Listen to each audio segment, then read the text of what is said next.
샬롬, 말씀 읽어주는 김기웅 목사입니다. 오늘도 기대하는 마음과 사모하는 마음을 가지고 하나님의 말씀 함께 읽겠습니다. 마가복음 9장 14절부터 29절까지의 말씀입니다. 그들이 산을 내려와 다른 제자들에게 돌아오니 주위에 큰 무리가 보이고 종교학자들이 제자들에게 따져 묻고 있었다. 예수를 보자마자 무리 가운데 반가운 기운이 일었다. 사람들이 달려와서 그분을 맞이했다. 예수께서 물으셨다. 무슨 일이냐? 왜 이렇게 소란스러우냐? 무리 가운데 한 남자가 대답했다. 선생님, 귀신 때문에 말 못하는 제 아들을 선생님께 데려왔습니다. 귀신이 사로잡을 때마다 아이가 바닥에 거꾸러져 입에 거품을 물고 이를 갈면서 막대기처럼 굳어집니다. 선생님의 제자들에게 구해주시기를 바라고 말했지만 그들은 하지 못했습니다. 예수께서 말씀하셨다. 하나님을 모르는 이 세대여, 내가 같은 말을 몇 번이나 해야 하느냐? 얼마나 더 참아야 하느냐? 아이를 이리 데려오너라. 그들이 아이를 데려왔다. 귀신이 예수를 보고 아이에게 발작을 일으키게 하니 아이는 입에 거품을 물고 바닥에서 몸을 뒤틀었다. 예수께서 아이의 아버지에게 물으셨다. 이렇게 된 지 얼마나 되었느냐? 어려서부터 그랬습니다. 귀신이 아이를 죽이려고 불속이나 강물에 던진 것이 몇 번인지 모릅니다. 만일 하실 수 있거든 무엇이든 해주십시오. 불쌍히 여겨서 저희를 도와주십시오. 예수께서 말씀하셨다. 만일이라니, 믿는 사람에게 만일이란 없다. 모든 것이 가능하다. 그분의 입에서 말이 떨어지기가 무섭게 아이의 아버지가 부르짖었다. 제가 믿습니다. 의심하지 않도록 도와주십시오. 무리가 속속 모여든 것을 보시고 예수께서 악한 귀신에게 명령하셨다. 벙어리에 귀머거리 귀신아, 내가 내게 명한다. 아이에게서 나와 다시는 얼씬거리지 마라. 귀신은 고함을 지르고 마구 몸부림치면서 나갔다. 아이는 송장처럼 핏기가 없어졌다. 그러자 사람들이 아이가 죽었다고 말하기 시작했다. 그러나 예수께서 아이의 손을 잡아 일으키자 아이가 일어섰다. 집에 돌아온 뒤에 제자들이 예수를 붙잡고 물었다. 왜 저희는 귀신을 쫓아내지 못합니까? 예수께서 대답하셨다. 이런 귀신은 기도가 아니고서는 쫓아낼 수 없다. 이것은 하나님의 말씀입니다. 오늘은 사순절 18번째 되는 날입니다. 말씀과 함께하며 승리하는 오늘 하루가 됩시다. 오늘은 단락을 구별하지 않고요. 그냥 말씀을 함께 나누면서 오늘 본문을 통해서 우리가 생각해야 할 점들을 나눠보도록 하겠습니다. 오늘 본문의 사건은요. 예수님이 세 제자와 함께 산 위에 머무시는 동안 아래에 있던 9 제자들에게 일어났던 일입니다. 예수님이 세 제자와 함께 산에서 내려와 나머지 제자들이 있던 곳으로 가시니 큰 무리가 모여 있었습니다. 무리에 둘러싸인 제자들은요, 서기관과 변론하고 있었다라고 기록하고 있어요. 14절의 말씀입니다. 이에 그들이 제자들에게 나와보니 큰 무리가 그들을 둘러싸고 서기관들이 그들과 더불어 변론하고 있더라. 변론하다라는 것은요, 다툰다라는 뜻으로 예수님을 못마땅하게 생각했던 서기관들이 제자들의 무능함을 보고 공격하고 있음을 우리가 알 수 있는 것입니다. 무리는요, 예수님을 발견하고 매우 놀라며 달려와 문안합니다. 15절의 말씀이에요. 온 무리가 곧 예수를 보고 매우 놀라며 달려와 문안하거늘. 마가는요, 왜 무리가 놀랐는지 그 이유를 기록하고 있지는 않지만 모세가 시내산 정상에서 하나님의 말씀을 받고 내려왔을 때에 사람들은 그의 얼굴이 빛나는 것을 보고 두려워했었습니다. 이를 비추어 볼 때 예수님이 모세와 엘리야와 대화하실 때 변모되었던 모습이 아직 남아 있었기 때문에 사람들은 예수님을 바라보면서 놀란 것이 아닌가라고 생각해 볼 수 있어요. 예수님은요, 내려와서 무엇 때문에 다투고 있느냐라고 물으셨고요. 무리 중에 한 사람이 나와 어떤 사람이 자신의 아들을 고쳐달라라고 했는데 제자들이 귀신 쫓아내기를 못했다라고 이야기를 합니다. 그러자 예수님은 이렇게 말씀하세요. 19절의 말씀입니다. 대답하여 이르시되 믿음이 없는 세대여, 내가 얼마나 너희와 함께 있으며 얼마나 너희에게 참으리요, 그를 내게로 데려오라 하시매 라고 이야기합니다. 왜 그러셨을까요? 예수님께서 이미 제자들에게 병을 낫게 하고 귀신을 내쫓는 권세를 주셨기 때문인 겁니다. 마가복음 6장 7절의 말씀을 볼까요? 12 제자를 부르사 둘씩 보내시며 더러운 귀신을 제어하는 권능을 주시고 라고 기록되어 있고요. 제자들은 이러한 권능으로 어떻게 했습니까? 병든 자와 많은 귀신 들린 자들을 치료한 그러한 일들이 이미 이들의 삶 속에 있었음에도 불구하고 그것을 해내지 못하는 제자들을 바라볼 때 예수님의 마음이요, 답답했다라는 겁니다. 이를 통해서 우리가 기억해야 할 것이 있어요. 그것이 무엇입니까? 하나님이 우리에게 주신 은사를 우리는 적극적으로 활용해야 한다라는 겁니다. 하나님은요, 우리에게 은사를 허락하셨습니다. 믿으십니까? 저에게도요, 은사를 주셨고요, 우리 사랑하는 마릴목 가족들에게도 은사를 주셨다라는 거예요. 그렇기 때문에 우리는요, 무엇을 해야 합니까? 하나님이 우리에게 주신 은사를 통해서 하나님 나라를 힘있게 세워나가야 한다는 거예요. 그렇기에 이 말씀을 기억하면서 하나님이 주신 은사를 하나님 나라를 위해서 적극적으로 사용하는 우리 모두가 되기를 주님의 이름으로 축복합니다. 예수님이 아이를 데려오라고 하자 아버지는요, 그 아이의 증상을 자세하게 예수님에게 설명합니다. 사랑하는 아들이 오랜 기간 동안 아파했다라는 거예요.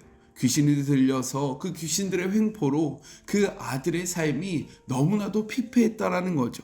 사랑하는 아들의 아픔과 고통 속에 아버지의 그 마음으로 아이의 아버지는 예수님 앞에 이렇게 이야기합니다. 22절, 귀신이 그를 죽이려고 불과 물에 자주 던졌나이다. 그러나 무엇을 하실 수 있거든 우리를 불쌍히 여겨 도와주십시오 라고 이야기해요. 사실 아이의 아버지가 여기까지 온 것은요, 예수님에 대한 확신과 그에 대한 믿음이 있었기 때문에 가능한 것이었습니다. 그런데 그 믿음으로 예수님 앞에 나와왔는데 제자들로 인해서 반감이 되었다라는 거죠. 분명히 나을 것이다 라는 확신으로 나왔는데 고치지 못하는 제자들로 인해서 그의 믿음이 흔들렸다라는 겁니다. 그렇기에 그는요, 할 수 있거든. 무엇입니까?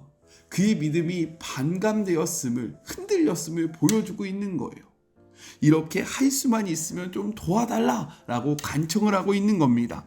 그러자 예수님이 말씀하세요. 23절의 말씀입니다. 예수께서 이르시되 할 수 있거든이 무슨 말이냐? 믿는 자에게는 능히 하지 못하는 일이 없다라고 말씀하세요.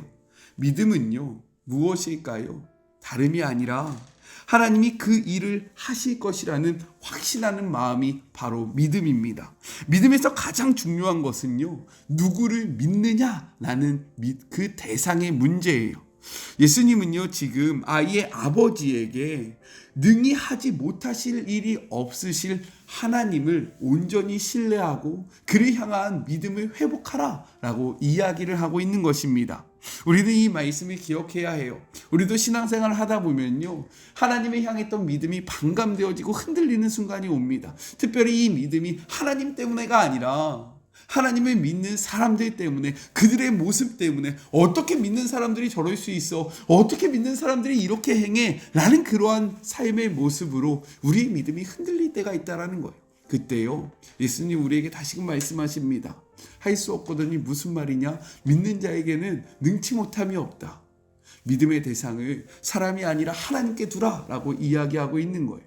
너희 그 첫 마음, 너희 그 첫 믿음을 회복하라 라고 이야기하시는 그 예수님의 콜링에 사람 때문에 흔들렸던 믿음을 다시금 하나님을 바라보며 흔들리지 않는 우리 모두가 되기를 간절히 소망합니다. 이러한 예수님의 말씀에 아이의 아버지가 간구해요. 24절의 말씀입니다. 곧 그 아이의 아버지가 소리질러 이르되 내가 믿나이다. 나의 믿음 없는 것을 도와주소서. 아이의 아버지는요, 예수님의 말씀 앞에 그 사실을 인정합니다. 맞습니다. 나의 믿음이 흔들렸습니다. 그런데 예수님, 나의 이 흔들리는 믿음을, 믿음 없는 이 모습을 주님께서 아시니 보시고 붙잡아 주십시오. 도와주십시오. 라고 간구하고 있다라는 거예요. 우리도 이러한 고백을 담기를, 이러한 기도를 담기를 간절히 소망합니다. 믿음이 흔들릴 때요, 우리요 아닌 척하지 않았으면 좋겠어요. 괜찮은 척하지 않았으면 좋겠어요. 그분 앞에 나아가 지금 내 믿음이 흔들리고 있으니 나의 믿음 없음을 도와주십시오. 우리의 상황과 형편을 온전히 아래요 하나님의 도우심을 받는 우리 모두가 되기를 간절히 축복합니다. 아멘이시죠? 감추고 가리지 맙시다. 그분 앞에 감추고 가릴 것은 없어요. 있는 모습 그대로 나아가 우리의 삶의 문제를 하나님 앞에 올려드리고 그분께 도움을 구하는 우리가 됩시다. 아셨죠?